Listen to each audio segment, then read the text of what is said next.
नमस्कार दोस्तों, धर्म रहस्य चैनल में आप सभी का एक बार फिर से स्वागत है।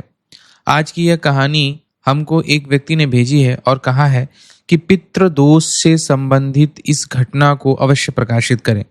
तो आइए जानते हैं इस घटना के विषय में। इसके अलावा मैं पितृदोष के विषय में भी बताऊंगा, जो कि लगभग बहुत सारे लोगों की जिंदगी में यह चीज रहती है, जिसकी वजह से उनके जीवन में बहुत सारी परेशानियां आती हैं। तो चलिए पढ़ते हैं इनके ईमेल पत्र को। नमस्कार गुरुजी। गुरुजी, मैं अपना नाम छिपाते हुए हमारे ही गांव की एक सत्य घटना के विषय में बता रहा हूं, जो कि मेरे मित्र तक होती हुई आई है। कृपया इस कहानी को अवश्य प्रकाशित कीजिए और साथ ही पितृदोष के संबंध में भी बताइए, क्योंकि ज्यादातर लोगों की जिंदगी में यह दोष होता है और इस दोष के कारण उनकी जिंदगी में कभी उन्हें सफलता नहीं मिलती है। तो फिर इसे हम कैसे जानेंगे और इसे कैसे समझेंगे, इसके विषय में बताइए। गुरुजी, यह बात उत्तर प्रदेश के एक छोटे से गांव ब्रजपुर की है, जहां पे गंगाधर नाम के एक साधारण व्यक्ति रहा करते थे। उनके पास थोड़ी सी जमीन थी, पर अजीब बात यह थी कि वह जितनी चाहे मेहनत करते, फसल कभी नहीं पनपती। एक साल धूप ज्यादा तो अगले साल बारिश बर्बादी। गांव वाले अक्सर कहते थे, गंगाधर, तुम्हारे घर पर पितरों की छाया है, तभी तुम्हारा घर आंगन सूना और खेत बंजर है।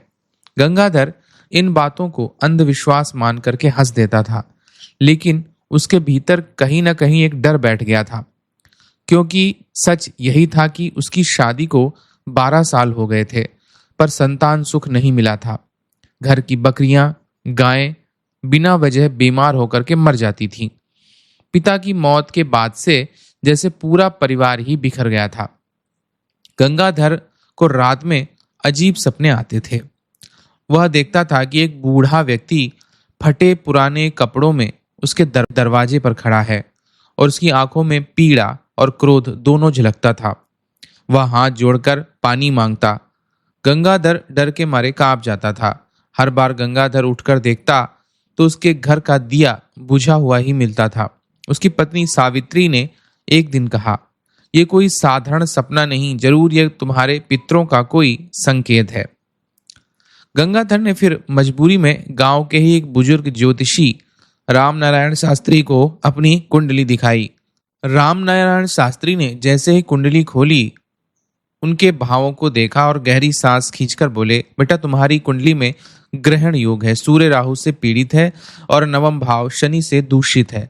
यह साफ साफ पितृदोष का संकेत है। तुम्हारे पितृ अशांत हैं, तभी तुम्हारे जीवन में इतना कष्ट है। गंगाधर का चेहरा पीला पड़ गया। पर दादाजी, मेरे पिता तो एक अच्छे इंसान थे, फिर ऐसी क्यों अशांति? शास्त्री ने धीमी आवाज में कहा, शायद तुम्हारे पूर्वजों में से किसी ने अपने पितरों का श्राद्ध कर्म अधूरा छोड़ दिया होगा, या फिर किसी पितृ का अपमान हो गया है। जब तक इसका निवारण नहीं होगा, तुमको सुख नहीं मिलेगा। इसी दौरान गांव में एक भयानक अफवाह फैली रही हुई थी। पुरानी हवेली के पीछे वाले हिस्से में रात को अजीब आवाजें सुनाई पड़ती थीं। कुछ लोग कहते कि वहां पितरों की आत्माएं भटकती हैं। तो गंगाधर ने तय किया कि वह इस रहस्य की जांच करेगा। एक रात अमावस्या के अंधेरे में वह अकेला ही हवेली की ओर निकला। आसमान पर बादल थे, हवा सरसरा रही थी। अचानक उसे वही बूढ़े व्यक्ति की छवि सामने दिखाई दी, वही जो कि उसके सपनों में आता था। उसकी आंखें गंगाधर पर टिकी थी और होंठ हिल रहे थे, मानो कह रहे हों, हमें मुक्त करो। गंगाधर के तो रोंगटे ही खड़े हो गए और उसके पैरों के नीचे की जैसे जमीन ही खिसक गई हो। गंगाधर जब उस जर्जर हवेली में पहुंचा तो चारों ओर सन्नाटा पसरा हुआ था। टूटी खिड़कियों से आती हवा सीटी की तरह गूंज रही थी। दरवाजा चरमराता हुआ खुला और अंदर धूप अंधेरा था। दीवारों पर पुराने चित्र लगे हुए थे, कुछ मिट भी चुके थे, कुछ पर काले धब्बे। अचानक उसे लगा जैसे किसी ने उसके कानों में फुसफुसाया है, गंगाधर, गंगाधर। वह चौंककर पीछे मुड़ा, लेकिन वहां पर कोई भी नहीं था।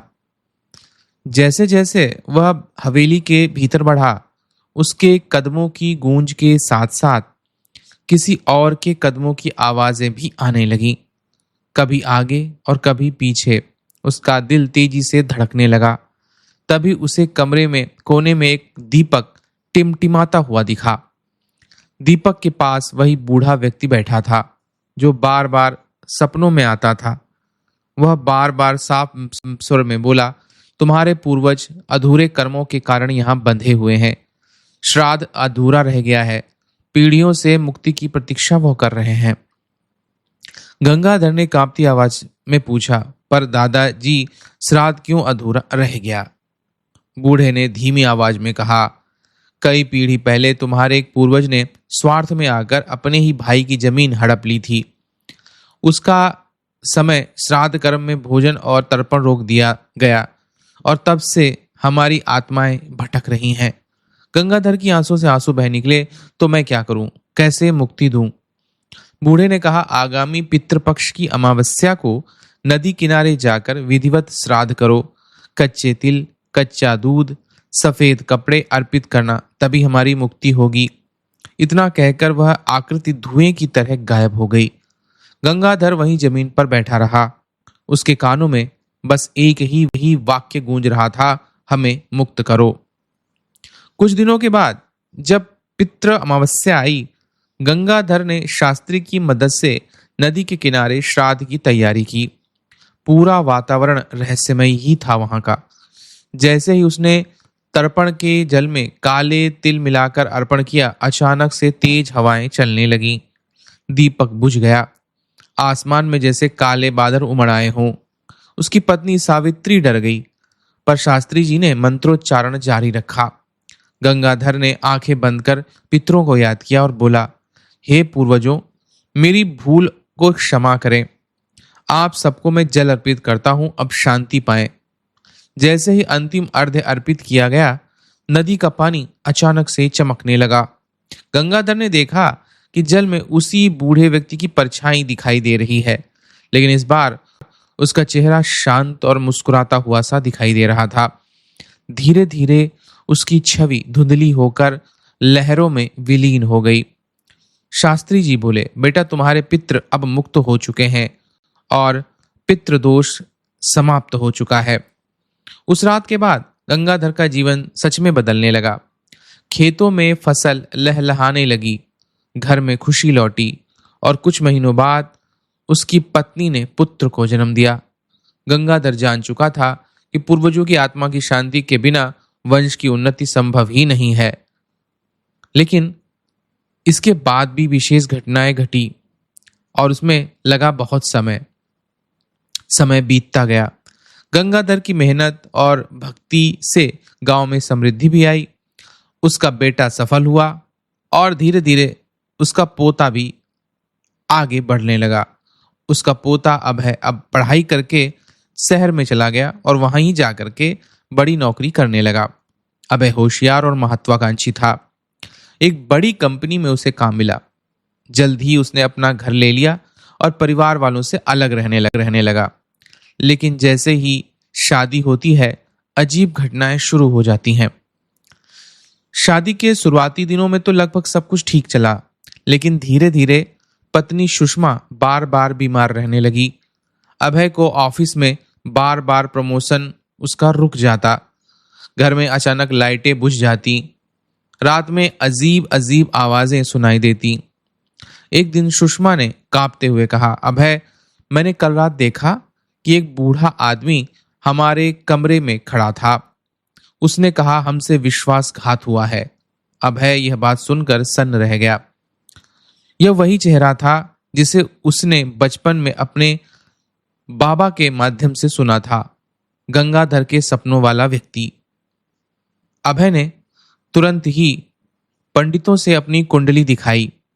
पंडित ने कहा, तुम्हारी कुंडली में नवम भाव में राहु और शनि का दुष्प्रभाव है। इसका मतलब यह है कि गंगाधर ने जो पितृ दोष शांत किया था वह अधूरा रह गया है, या फिर इसकी खुद की कुंडली में है। तुम्हारे पूर्वजों में से अब कई लोग अभी भी शांत शायद नहीं हैं। अभय के शरीर में इस बात को सुनकर सिहरन दौड़ गई। लेकिन क्यों? पंडित ने धीमी आवाज में कहा, क्योंकि उनमें से आत्मा बदला लेना चाहती है। वह मानती है कि वंश ने उसके साथ अन्याय किया है। जब तक उसका क्रोध शांत नहीं होगा तब तक तुम्हारे परिवार में कोई भी स्थायी सुख को नहीं प्राप्त कर सकेगा। उस रात अभय और सुषमा अपने कमरे में ही थे कि अचानक खिड़कियां अपने आप खुल गईं, पर्दे हवा में उड़ने लगे, बिजली चली गई और कमरे में ठंडी लहर जैसी दौड़ गई। अभय ने देखा कोने में वही बूढ़ी परछाइयां खड़ी थीं। इस बार चेहरा विकृत और आंखें अंगारों जैसी लाल थीं। वह गरजते हुए बोला, गंगाधर ने हमें धोखा दिया, हमारा श्राद्ध अधूरा रहा, हम मुक्त नहीं हुए और अब तुम्हारे वंश में कभी चैन सुख नहीं मिलेगा। सुषमा यह सुनकर चीख पड़ी और बेहोश हो गई। अभय का भी पूरा शरीर जैसे ठंडा पड़ गया हो। अगली सुबह अभय ने अपने पिता से यह बात बताई। पिता ने गंभीर स्वर में कहा, बेटा सच यही है कि गंगाधर ने कई पितरों का अनुष्ठान किया था, लेकिन शायद कुछ पूर्वजों का श्राद्ध रह गया होगा। वही आज श्राप बनकर हमारे साथ खड़ा है। अब एक कठिन अनुष्ठान होगा, न केवल श्राद्ध बल्कि अघोर तर्पण और पिंडदान भी हो सकता करना पड़े। अभय ने ठान लिया था कि वह चाहे जैसे भी हो पूर्वज की आत्माओं को मुक्त करने का प्रयास करेगा। लेकिन क्या अनुष्ठान इतना आसान होता है? क्या सचमुच आत्मा मुक्ति चाहती है या फिर बदला लेना चाहती है? आखिर इसके बाद क्या हुआ, हम लोग अगले ईमेल पत्र के माध्यम से जानेंगे और समझेंगे। इन्होंने पूछा है कि पितृ दोष लोगों की जिंदगी में लगता है, तो उसके विषय में भी हल्की फुल्की जानकारी दीजिए। देखिए, पितृदोष तब लगता है जब सूर्य पर अशुभ प्रभाव हो, नवम भाव पीड़ित हो, पंचम भाव प्रॉब्लम दे रहा हो, चंद्रमा और सूर्य पर राहु केतु का प्रभाव हो और असमय अगर आपके परिवार में किसी की मृत्यु हुई है तो पितृदोष लग जाता है। पितृदोष के अगर मैं लक्षणों की बात करूं तो पितृदोष के लक्षण ये होते हैं कि संतान संबंधी जो है परेशानियां आती हैं, दाम्पत्य जीवन में सुख की कमी हो जाती है, संतान अगर होती भी है तो लंबे समय तक जीवित नहीं रहती और संतान माता पिता की विद्रोही स्वभाव की होती है। कैरियर और आर्थिक संकट आते हैं, मेहनत करने के बाद भी सफलता नहीं मिलती, बार बार धन में हानि होती है, नौकरी और व्यापार में अस्थिरता आ जाती है, परिवार में अशांति और रोग आने लगते हैं, घर में हमेशा तनाव और झगड़े का माहौल रहता है, परिवार के सदस्य बार बार बीमार रहते हैं और किसी सदस्य की असामयिक मृत्यु भी अवश्य होती है।